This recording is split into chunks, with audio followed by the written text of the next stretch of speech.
Hello. Two things today that stand out particularly. The first thing is international and the second thing is national. The first thing is really important. The second thing is, well, hilarious. So the first thing is that at 2 o'clock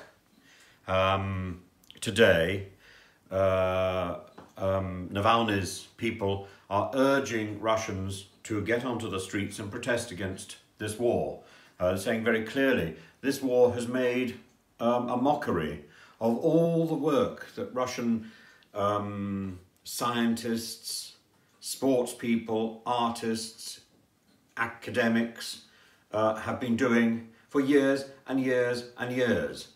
Now the name Russia is synonymous with terror. Shocking.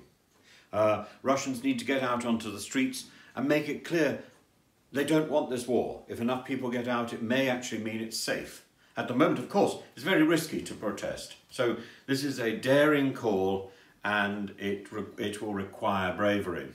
But the Navalny organization is also calling on Russians outside the country to get onto the street in every city around the world. We'll wait to see if that happens. If that happens, that may actually have some effect. Now, the second story, which I find utterly hilarious, is, do you remember that man, Gavin Williamson? Go, Gavin, go, go! Oh, he's gone.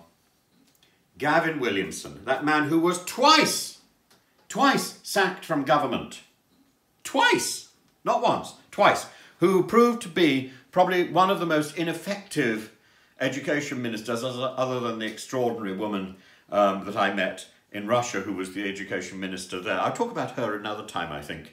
The education ministers in Russia probably make Gavin Williamson look rather good. But we should judge Gavin on his tenure, on what he achieved. He achieved nothing. Gavin Williamson was the man who was education minister when we were in the middle of COVID. And he made a mockery of the whole system.